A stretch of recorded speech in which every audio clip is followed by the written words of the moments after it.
Well, good morning, listeners. You're listening to Lament of Hope blog and podcast. This is your host, Danielle Richardson, and I'm speaking with Eimear Quinn. She is an Irish composer and musician. Um, Many of you who may have listened to the Celtic women's song, The Voice, their rendition of it, Eimear was actually the first singer to sing it at the Eurovision Song Contest. Um, and it's a beautiful her rendition of it is very beautiful. It's different than Celtic Women. It's very, I would say, haunting in a way, but it's beautifully done. Um, but Emer has done several other things outside of that as well. But I wanted to connect with her, just get to know her and her life. Emer, thank you for taking the time, especially after all the traveling this summer. It's a pleasure. It's lovely to meet you, Danielle. Thank you for inviting me here to talk to you and to talk to everybody who's going to listen in. So, Emer, you were telling me before, and I think this would be interesting for the people to know. Your name is so unique, and you were telling me what it means. Can you tell the listening audience what Emer means? Sure. So it's an Irish name. It sounds very different to the way it's written because the pronunciation of words in Gaelic in Irish are quite different to the pronunciation of words in English. So I get all kinds of strange attempts at pronouncing it, which is totally normal.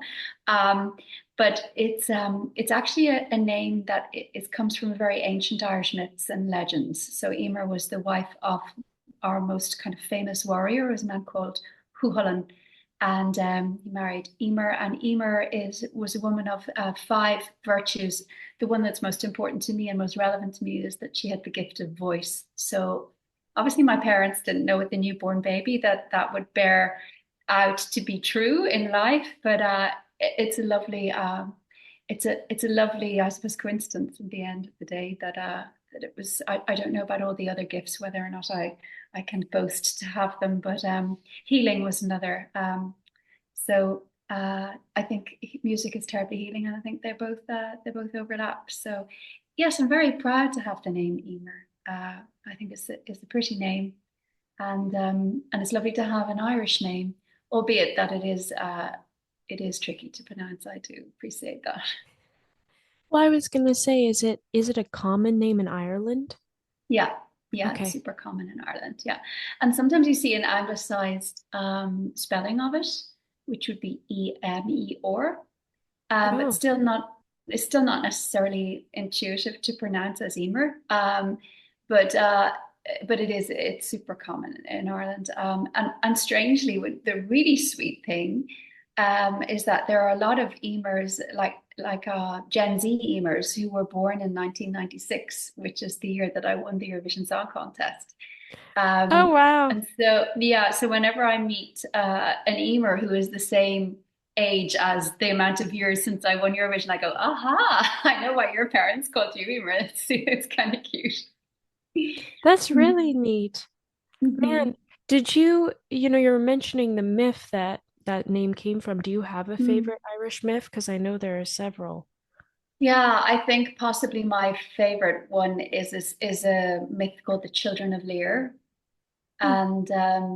and it's to do with the conversion of Lear's children to into swans, where they were changed into swans, and they had to suffer their life out over various seas, and there were boys and then one girl, and the girl was called Fanula. And there's a very, very beautiful song written by Thomas Moore, Hmm. which is written about Fanula, which is called Silent O'Moyle. I've sung it, I've recorded it. I once got the most extraordinary opportunity to sing that song, actually, now I think of it, in there's this very beautiful and famous theatre in London called the Royal Albert Hall. Yes, it's beautiful. Yeah, yeah, it's beautiful. And our first ever state visit by an Irish president to the UK was back in, I'm going to say it was 2014, so 10 years ago. There was Hmm. a big Irish state visit with huge ceremony and dinners at Windsor Castle and all of this kind of thing. But we had this beautiful musical event in the Royal Albert Hall, and and I got to sing this song um, with with the West Ocean String Quartet, Wow. uh, an amazing string quartet, and Neil Martin and I had worked on this arrangement of Silent O'Moyle. So it was a true honor to sing it, but it's a beautiful song, and it's an allegory for a free Ireland. It was written in the 1800s. The words were by Thomas More, at the time when Ireland was still ruled, obviously, by Britain. Mm. And so, even though Thomas More himself spent a lot of time in English parlors, and it was a, a very it was a very well cloaked kind of a message, that this song Silent O'Moyle about the swan and Lear's only daughter Fionnuala, it very much was an allegory for when will we be free. So Mm. it's an interesting social document, as well as a beautiful song. Thomas More wrote very many beautiful lyrics to traditional Irish melodies and created incredibly popular songs at the time, parlor songs at the time. I mean, he was kind of like a rock star. Like, he was really, really Wow. popular at the time. And so Song of Fionnuala has led me to really, for the Children of Lear, I think, to be my favorite of all of the Irish myths. Yeah. Do the children ever come back to humans again, or they stay They do, swans? and they die. They're returned to their human form, but they're incredibly old and frail, and they die almost immediately. Mhm. Oh, wow. Was it like a curse laid on them, or? Yes, exactly. By the father, Lear himself, he remarried after his wife died, and the new queen was viciously jealous of his love for his children. So that was, Wow. yeah. And actually, strangely, then, and I suppose not strangely, as many things where these ancient stories, um, it was Christianized then, and in insofar as the story was told that they were converted back to human form, and they were blessed in a church. So when they died, their souls went to heaven. So Oh, so that also is an interesting kind of social study too, to see how these things evolve and are taken over, or presented and repackaged and all of that. So. it doesn't really add to the story though. I think it's better Um, the first no, one. no, no, no, of course not for us, it doesn't. But when it was being retold at a particular point in time, Right. it I guess, particularly, when I suppose at a time when Christian values were coming into Ireland, and we were a pagan country, a pre-religious society, even though there were belief structures for sure in place. Um, the idea was felt that was presented as in that kind of thing is backwards and this is forwards looking and more I see. progressive, etc. You see what I mean? So many things were, many holidays that were relevant to, you know, the the the deification of the elements, like the sun and the seasons and everything to do with crop production and livelihood and everything. Those particular dates and things were also taken into the church and made into like saints' holy days, for example. So it's a very interesting model that's used all over the world, where a culture is embraced or colonized by a particular faith, and the faith will have a look at what's important already and what structures are there in the society, and then they will latch their own beliefs and traditions onto what are already very established traditions. They'll just Christianize them, or whichever religion it is. For example, we have a very, very significant seasonal festival in ancient Irish belief, which is called Imbolc. Hmm. So Imbolg, which literally means in Bolg. Bolg is the word for stomach, for tummy. So it just means like internal, and the season is the festival of fertility and new growth. It's the 1st of February. So it's the beginning of new life, the cycle of life beginning again. And it's associated with the Celtic Irish goddess called Bríd or Bridget. Hmm. And so then it became associated with a Christian saint of the same name and was taken Uh, over as Saint Bridget's Day on the 1st of February. So, but for some most extraordinary reason, it managed to keep both identities very strong. hmm, And I think it was this sense of the Mother Earth kind of aspect of it and the fertility aspect of it just seemed so sacred in its own right hmm, that it managed to stay integrated, or should I say, complete in its own right. And then Bridget morphing into Bridget the Saint from Bridget the Goddess didn't seem people didn't really seem to have an idea of them being different in a way, even though the hmm, message for Bridget the goddess was less to do with fertility and reproduction and children and new life.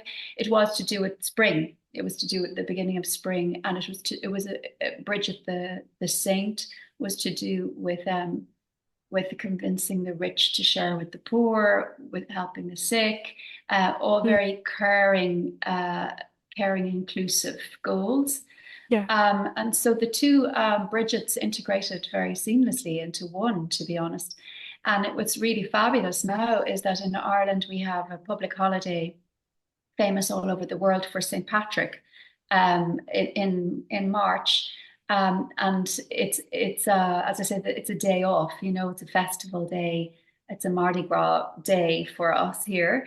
But in the starting last year, um, St. Bridget's Day has now also become a public holiday, or at least the first Monday around the 1st of February has Hmm, become a public holiday. And Bridget has come really to the fore in national discussion over that time since it was announced. And Bridget the Goddess and Bridget the Saint um, it's actually really fascinating because Ireland over the years has become more secularized hmm, and less devout. And so it's really interesting because Bridget the Saint and Bridget the Goddess, as I say, seem very close. But Bridget the Goddess is coming more to the fore as a pagan role model, and and she herself seems to be still playing the role of inclusion and allowing people to crisscross in this way. hmm. So it's really interesting. I don't know how we got onto this, but Well, there you you seem go. to love history. You really know a lot about the background of. Well, I mean, I think most Irish people certainly are brought up in school to be very aware of these particular stories. That's Um, so different than America, honestly. We right. we don't. I mean, you learn about dates and important events, but story and history, no, not Mhm. really. I think it's quite cultural, Danielle, because there's a massive all about people know all about Irish music and dance. It's everywhere around the world that it's touched different cities, and people have been able to see and hear the music and see the dance, and it's massively present in the media. But equally alongside that, in Ireland, within the traditions, um, within those kind of artistic traditions, storytelling is on equal footing with Mm, music and dance. A storytelling either through the art of expressing, like really animatedly telling a story, which is its own skill, and there are national competitions in it. There's wow. children's competitions in it. You can look it up online. It's fabulous, like so children will learn to recite a story, but it's not a story that was written down by anyone. It's a story about, you know, this old man, and he tells the story about, say,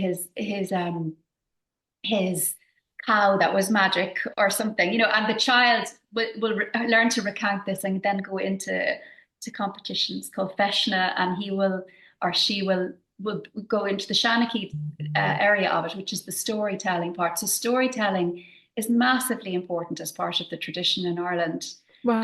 And also the storytelling through song, which is sean-nós, which is the old style of singing, where the story is told in song, but in unaccompanied song. which is very important. And there's verses and verses and verses and verses of these stories that go on and on. They're usually all in the Irish language, but the storytelling is in English. Like I mean, and it's alive and well, and it's you can hear it. You can hear how that tradition informs how Irish people are culturally when you meet them, because they're very interested in stories.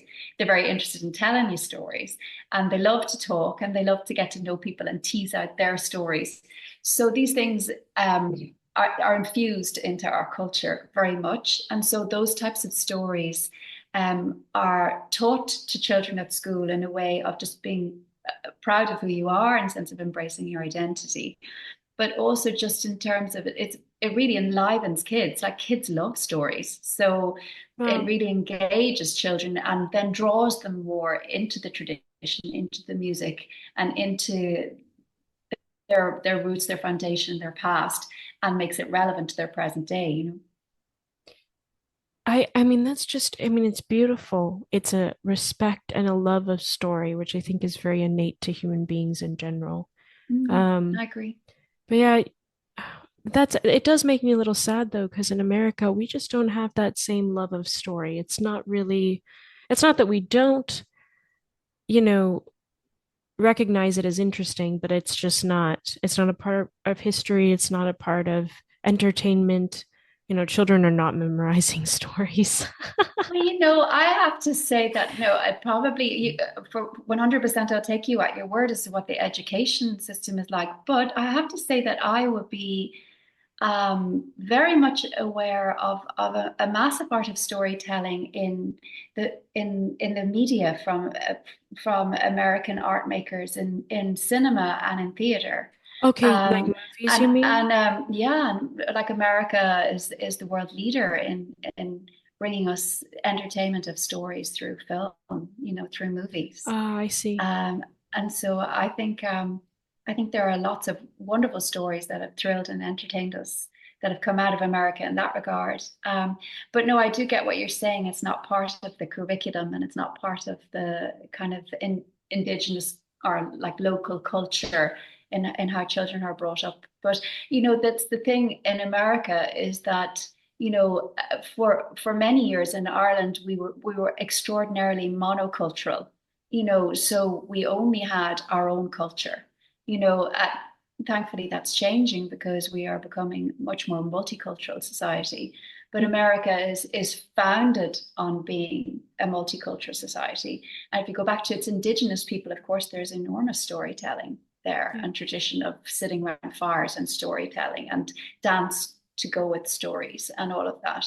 So I think at the kernel of it is that it's probably more an indigenous skill and origin and tradition. And Hmm. America, obviously, its foundation is a multicultural, um, like melting pot of a beautiful melting pot of all of these cultures, that come together. So I can see why it wouldn't have the same, I suppose, place at the center of things. Yeah. Well, when you were mentioning earlier kind of the um stories being changed over time in Ireland based Mm, on the different rulers and who's in, what religion is more dominant at the time or whatever it is. Um, how do you feel about that? Like, is that something that you see as progressive and good that there's different perspectives of the stories, or for you, mm, being in Ireland and knowing the rich culture and seeing like the holidays change and have maybe a double meaning where there used to just be one or be a different, mm. is that bothersome to you at all, or no? I mean, when I was younger, I used to take a lot of issue with the idea that, that an indigenous person people could have had their belief structure um, eradicated or attempt to be eradicated by people who colonized, be it by a government or a monarchy or whatever, or by religion. Um, but and it's you see it around the world. You see it across Africa still happening that Christian missionaries would prefer to replace indigenous beliefs with Christianity. You know, that's what missionaries are about in many ways. But but now at this stage in my life, I think I did a degree in social science at one stage, and I think I'm just very fascinated at looking at all of these phenomena as social documents Mm. of looking at an evolution of society, and I have a more, I suppose, removed view to just watch it with curiosity, you know, because I think we can get very stuck in the change, in the visible change that happened that we are aware of. But of course, society and people are always evolving, and of course, there was change that happened a millennia beforehand that we have no idea of. You know, like Ireland, we talk about the indigenous Celts, but I mean, over the millennia that came beforehand, there were different people. Like it was always an island. It was an island nation on the edge of the Atlantic. It was always being settled and resettled, and battles and new people coming, and you know, so after a period of time, there was an indigenous people that stayed, you know, but for a Mm. long period of time, it was in flux. So, at what point do you cut off and say, well, you know, this was a more offensive colonization of thought than this one? Do you know what I mean? Because it's a Yeah. constant evolution. I mean, so now, as I say, Ireland is less religious and more secular, and that is a more healthy and democratic way to live in a country, because it means that people who aren't religious have the same opportunity to live the same life and have put their children in the same school, etc. But we still do live in a society where the actual physical buildings of the school, for the most part, belong to the Catholic Church. Um, and so there's, thankfully, we're getting to the point where you don't, and I have no problem with Christian values whatsoever. I mean, I think if you were to look at all of the particular religions in the world, you hold up um, Christian values and the teachings of Jesus Christ, I think they're very beautiful teachings. I think that but a church, you know, an established church, rather than the values of the one particular person who established the religion, you know. Right. I think they're very different things when it comes to state and self-determination, etc. Yeah. I think moving into a secular society is is a very positive thing. You know, like I mean, you can't have criticism for a theocracy, you know, like Iran, and then still live in a country where your schools are owned by a church. You know, they're Right. not Yeah. you know, they're it may seem entirely different, but actually, of course, they're enormously related. So, Yeah. and religion ought to be a personal thing rather than something that is forced upon you when it comes to your children's education, etc. You know, so I mean, when I grew up, everybody went to mass, everybody said all of their prayers in school. I didn't have an issue with it. I loved my school, I loved my prayers, I liked going to mass. It was totally fine. But there was no room for families who didn't. There was no room whatsoever for those families, and they were in the minority. But as I say, thankfully now Ireland is becoming a really multicultural Yeah. place to live. And and with that, you know, there needs to be this evolution to this next phase, which has happened enormously rapidly. I mean, Ireland has evolved so much. It's such an enormous speed in front of my own eyes, you know. Mm. And it's quite, you know, you're talking about the US, and to me, it's utterly fascinating to watch how quickly Ireland has changed in terms of personal freedoms, rights to choose the people you love, the decisions that you make in your doctor's office, the people who are your leaders, you know, from different ethnicities and all of that. Ireland ticks all of those boxes, you Mm. know, being really progressive, really forward moving, really very much putting the power in the people's hands. And the US, it seems to me, has taken a retrograde step with to those things. Just looking at a European from a distance, it seems that we looked when in my youth we looked towards the US for those types of freedoms. And now we have them and we're looking towards the US afraid for those types of freedoms for people, which is really interesting. It's just exactly what I say. It's like Mm. standing back and looking at these social evolutions, which are fascinating, and seeing what are the triggers for them, you know, and all those kinds of things. Um, but listen, you probably don't want to talk about that with me, but these are things that interest me, you know. No, no, I find it fascinating. I was gonna say when you mentioned Mass and Catholicism, is that still something that you adhere to as an adult, or if you have transitioned in your thinking? So yeah, I've very much transitioned as a believer in my life. I still absolutely see the place for and the moment for attending church. I think that I spent a lot of time involved in the church as a musician. I was a chorister, not in the Catholic Church, but in the Protestant Church, in the Mm, Anglican Church, for Christchurch Cathedral in Dublin.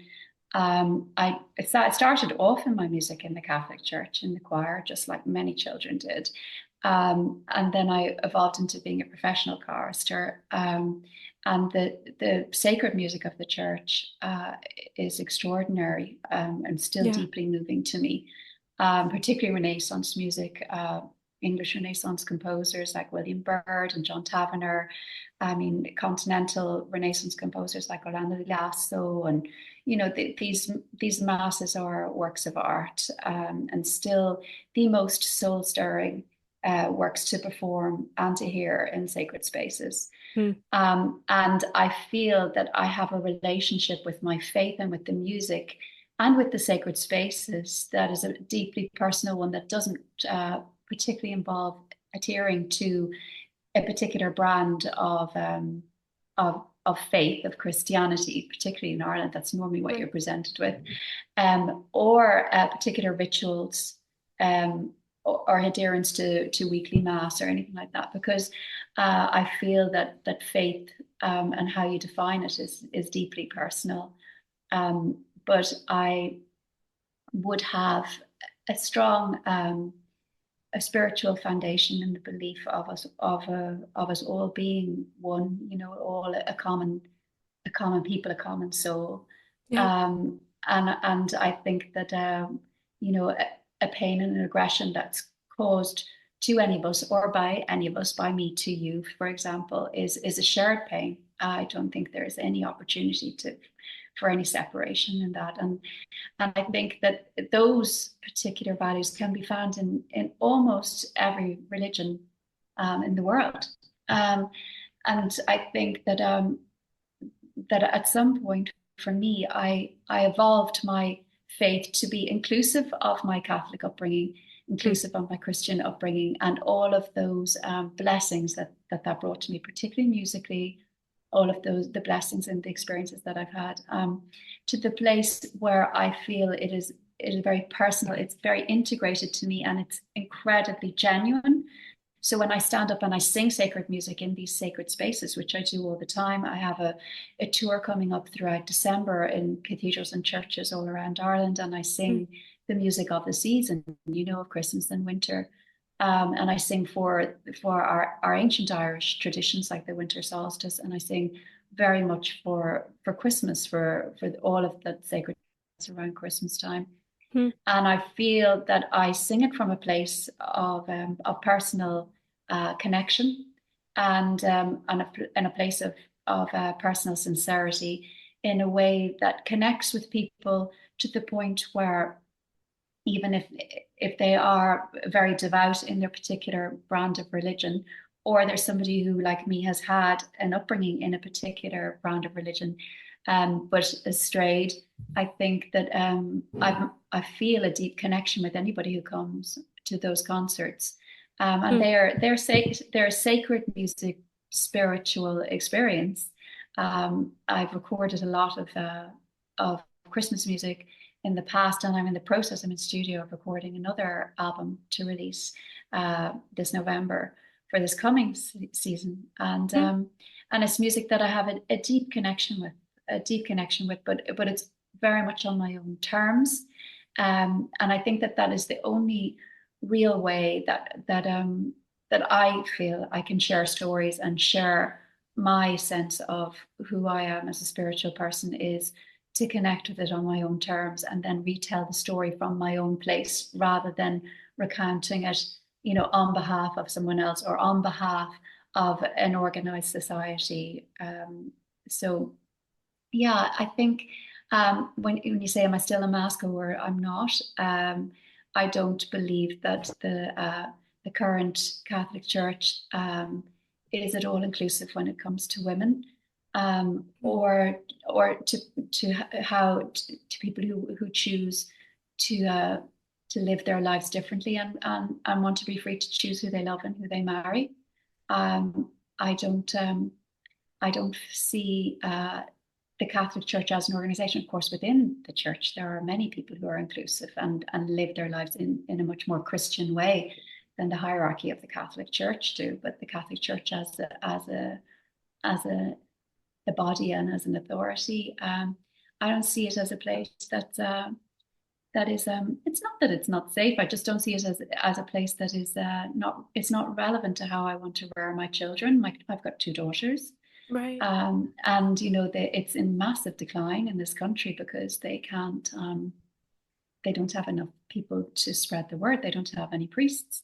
They don't have seminarians signing up anymore, and yet they still won't include women in the ministry. So Now, it's specifically, you're probably talking about like for Catholicism, it would be like um, roles of ministry like priests, right? priests. Yeah, there are no female priests. There in the Anglican Church and the Protestant Church in Ireland, there are female priests. There are female bishops.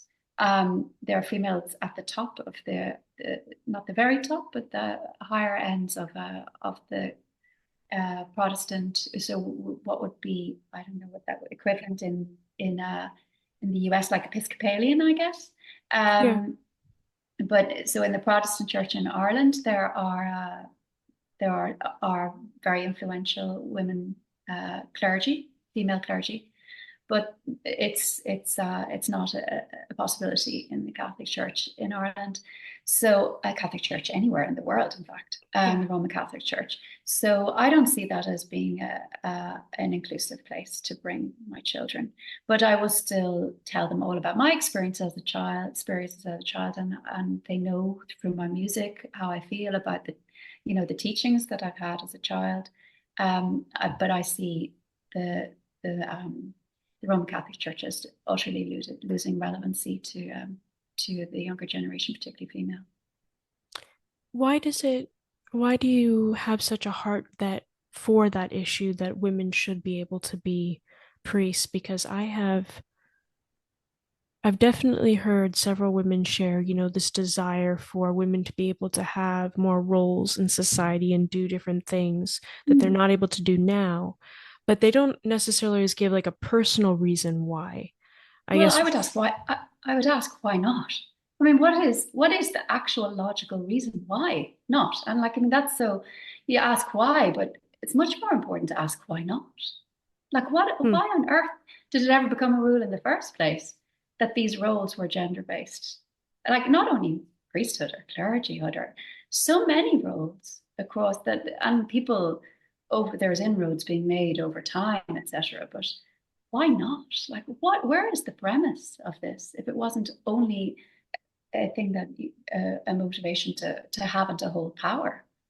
hmm. You know, this the question is not why, but why not? Do you have a particular area of society that really affects you when it comes to women not being able to participate? Is it the religious sphere, or do you No, have, I don't. The religious sphere is just one of many examples right? of what seems to me to be utterly illogical. Um, it's not only it's not only women not being allowed to do things. It's in general that any particular human being would be excluded from participating in things that they have the desire to do and the skills to do based on some pre-designed, you know, category. Yeah. Be it gender, be it race, be it socioeconomic, be it where you went to university. I just don't understand. I don't understand if you have the qualifications and the willingness Yeah. to play the role. It's to me, it's utterly illogical if you have a beating heart and you're a human being, regardless of how you present in your physical body. What on earth? Why not? Like, what on earth excludes any particular gender, race, sexual persuasion, level of education, level of socioeconomic prospect from doing any job? Yeah. The only thing that should exclude you from doing, my view is the only thing that should exclude you from doing things is, first of all, a lack of opportunity excludes lots of people. But the only thing that should exclude you from doing things is a lack of character. You shows what your character is, and if your character is not suitable to, for example, being with children Mm. or running a country, then you're excluded because of that. If you have a criminal record, if you have a record of aggression, and then you want to coach a football team, those kind of things are important. But Yeah. so that kind of thing is a question of character and not of gender, faith, color, creed. You know, um, to me, it's utterly illogical to discriminate against people because of their gender. I mean, all humans, every single human on this earth is born with the potential to be anything, our skin and bones, our flesh and bones, as Peter Gabriel very famously says in a beautiful song called I Grieve. He says our flesh and bones are just the way that we're held in. Mm. And that's the way I believe, that's the way I approach life. Our flesh and bones, they're just the way we're held in. The rest of that, our intellect, our mind, and our soul, we're all equal. We're all equal insofar as our willingness to be part of society. Why should we be excluded on utterly arbitrary things like gender and race and sexual orientation? And these are arbitrary constructs, Mm. and they're usually constructed by people who are very eager for things to stay the way they are because it's nice and comfortable for them. Thank you very much. Yeah. So, thankfully, this is changing. These massive silos of exclusion are coming down, and it's a really exciting time to be alive. It's a really exciting time for my children to be alive. It's a really exciting time Mm. for my children to be women going forward. It's great, and they don't bring these hang-ups, and they, when they see somebody being excluded based on gender, they just look puzzled. Like, Yeah. why would that be? Sure, what's the point? Like, where is the logic in that? You know? Yeah. Did you always feel this way, like even as a child, or is this something you've grown in passion in as you've?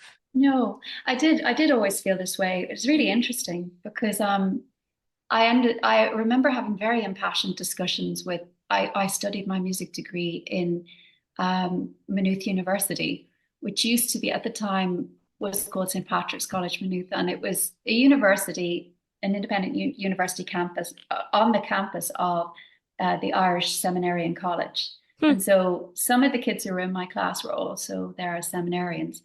And I used to have very impassioned conversations with them about the exclusion of women in the church. And of course, and ask them for the reason, and they would cite, the role of Mary and Mary's role and how women are, it's based on Mary's role in the Bible, etc. You know, I was saying, and does that make sense to you? And they're like, well, it's just what we're taught. So, Hmm. um, so I've always kind of been teasing out these questions because I think it's not. I mean, I'm talking a lot about women. I'm talking a lot about the church, but that's only the tip of the iceberg of it for me. I've always been very passionate about the idea of inclusion and the frustration at exclusion based on utterly arbitrary rules. It never made any sense to me. As a child, very, very outspoken child when it came to things that I saw as injustices to the point of it being, always getting into trouble, her Oh. mother getting notes home from school about, Eimear's very outspoken and she's very strong-minded, and but it was very justice-minded. It was always a very justice-minded child, Hmm. and always, um, passionate about it. And I suppose I ended up funneling that into my music. Not that my music has anything to say about social justice. My music just has it speaks for itself insofar as it tries to speak to the oneness of us. I try to Yeah. sing from my own soul to everybody else's soul, and shed away our physical form and try and let us all realize that we're all the one. Yeah. That's Mm. very true. It seems, and I've not listened to all of your music, but the music I have listened to is beautiful. You have a very unique voice. Thank Um, do you see yourself with your music as a means of advocating for what you believe to be true and good about life and trying to have people so when they listen to your music, they can get that sample of it in a restful, peaceful sort of way? Danielle, I've never thought about that actually being something, but when you say that to me, it does resonate with me. I mean, I'm not doing that deliberately, but I think, in fact, it Yeah. is true. Yeah, I think that is true. I think if I could explain why I make music and particularly why I sing live, it's that I have I hunger for the connection that happens. I think all human beings on some level want to Hmm. feel connection with Yeah, others. that's true. And I think it's to me it's a common need in everyone. It's one of those fundamental needs. And you could be lucky and you could have a deep connection with a partner or a close friend in your life, and then that fulfills that for you. And you don't even need to stretch out any further than that. Could be somebody who's like really gregarious and social and they get energized by that connection. It could be somebody who feels really depleted after a lot of social engagement, and Hmm. but still really needs to feel not only that they don't have pressure to be engaged, but they need to feel understood and seen for being the person who doesn't feel pressure to engage because they're afraid of being, considered the shy person or the introvert, etc. There's still within that is a need to be seen, and a need to be seen and understood is that connection, right? Hmm. It's important. Everybody needs to feel that they're seen, that they're understood. And you get that through a connection, through somebody going, I see you and I understand you. Of course, that's fine. Or Yeah. I see you and I understand you. I feel the same way.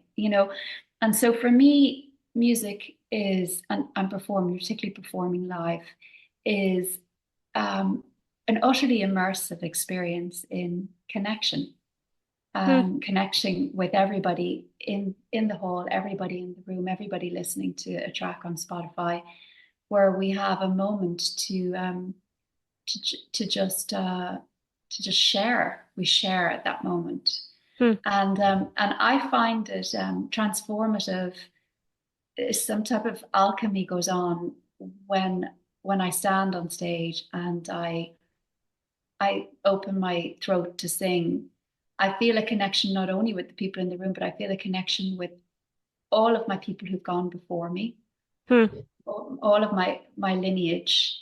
I feel them in the space with me. I feel a connection um, with whatever spiritual realm is beyond our physical world.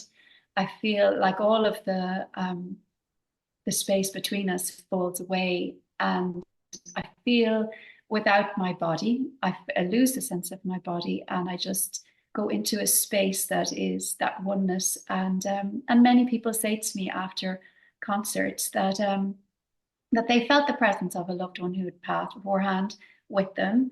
They felt Hmm. they cried. They weren't expecting to cry, and sometimes people are very, very disturbed by the fact that they did cry. They felt very vulnerable because they were in a public space, etc. But it does. Music seems to allow us to just shed all of these barriers that we've made, and for that moment, because you can't walk out in the world and feel that way in traffic or whatever, Yeah. like we all need certain filters and protections to function. But I think through music we can have this moment where um, where none of those things matter. And actually, the things that actually do matter, our core, I mean, the essence of who we are, Hmm. can connect with the essence of who someone else is. And it comes back to that oneness. There's just this sense of being seen and being felt and being heard. And to me, it's incredibly sacred. Yeah. That experience is very sacred. The conduit that is the music to allow for that connection is incredibly sacred, and it's an utter privilege, and that's why I make music, because I hunger for that experience. It's a beautiful experience. I feel enormously privileged, not only to be able to feel that experience for myself, but to be able to share it with others. Is yeah, it's I've got the best job in the world. Well, it's interesting you saying that because I was even thinking just the other day, I was speaking to, interviewing a musician, and she said to me that one thing she loves is she loves vocals specifically that don't even really say words, but just create Mm. sound. And Mm. that sound seems to resonate deeply with people and it moves them. And it's all very Mm. different for each person. And I was going Mm. to ask you, I mean, I know that Ireland has a lot of story in their songs, which Mm. is one of the beautiful aspects of their storytelling and music. Do you find, do you enjoy songs that have words, or do you really enjoy vocalizing with music that doesn't Mm. necessarily have words but creates very soulful sounds? For sure. I absolutely love that. I mean, I think it's a really nice thing to bring up because in many ways, even though the storytelling can take us into a particular place and allow for a particular connection, um, it all starts with just the sound, right?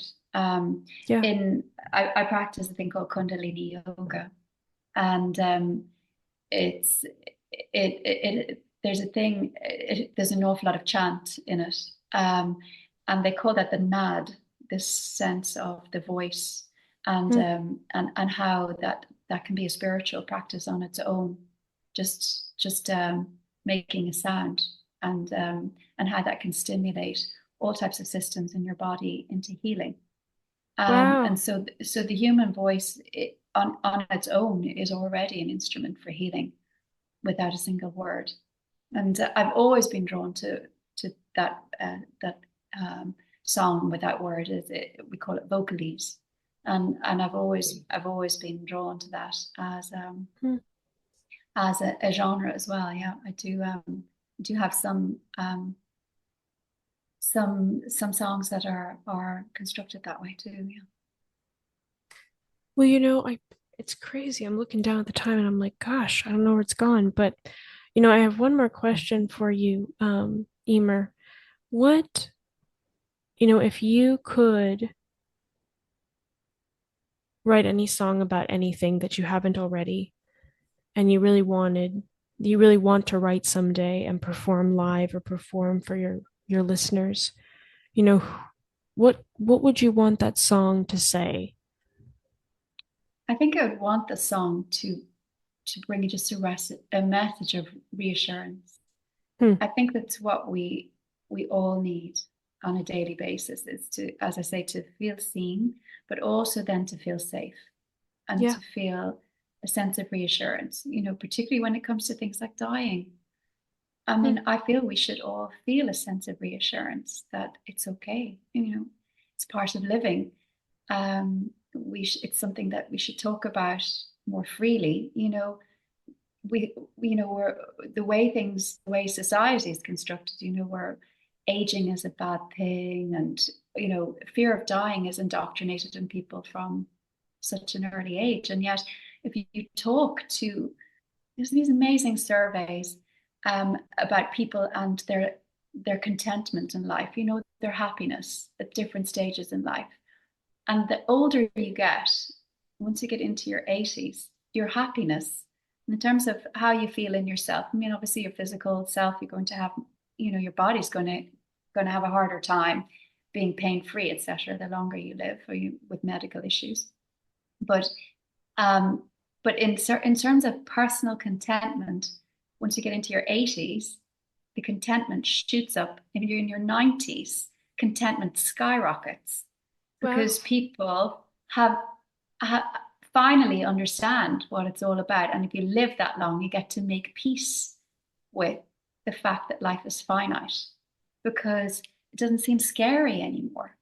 You know, Hmm. my own personal belief is that that life is just it's a physical expression of something that is much more enduring. And I feel that through my music and particularly music that I plan on writing and have been writing is about reassurance with regards to that. Hmm. I wrote one piece of music called I composed a piece of music which was the setting of a Latin text in Paradisum, which is from the Latin Requiem Mass, the Mass for the Dead, and it has really connected with a lot of people as composition. It's part of a classical music poll from a UK a radio channel called Classic FM. They poll their listeners of their favorite top 300 pieces of classical music ever composed each year at Easter time. Hmm. And for the past 4 years, it's been part of that poll, the Classic FM Hall of Fame. And I Wow. think it's because it speaks to that reassurance. It's from a Requiem Mass that I'm almost finished writing, which is the called Requiem for a Promised Child, and something that I started after an experience of recurrent pregnancy loss, and this sense like that of the sadness of never getting to meet your child Hmm. that you're carrying, but also the sense of reassurance of the beauty of it's almost like the sense of the presence of a life on the other side of the veil, and uh, that the veil, instead of it being this very opaque, difficult thing, it's actually this really translucent, beautiful, glowing thing, and that you can have a relationship with that child, continue to have it, and you can have a relationship with your grief that can be consoling and reassuring. Hmm. So it's very much a passion of my direction in my music. I have a new song come on this new album, which is also about that of the sense of if my if my non-physical self, my all-knowing spiritual self, could reassure me in my troubles and toils of this human expression of this human life, what would it say? Um, so that is yeah, it's really where I feel I'm being drawn and led in my future music and in my future connections with audiences. Emir, I have to say, this has been, I mean, so different than I thought we were going to go, right? But this Me is too. what's I so didn't know neat what we were about going these to talk about. conversations. Yeah. But you think deeply and you have a deep appreciation for music and story. And I think that's just, it's so unique. I haven't met too many musicians who can articulate it as well as you can. So I'm so grateful for this opportunity. And also, I'm so glad you're coming out with more music. That makes me happy too. Oh, thank you. Thank you. Yeah, I'm really excited about making some more music. That's great. I'm really excited about getting out and touring again with my string quartet and my guitarist and making some new friendships and meeting new people and I'm really grateful to you, Danielle, for asking me, such interesting questions. I had no idea, as I say, what our conversation was going to be like, and I hope you who are listening on your headphones or in the car, whatever, that you've also enjoyed the chat. And yeah, thanks for drawing me out on things that I didn't know I was going to talk about with you today. Thank you so much. It's a gift to talk with you.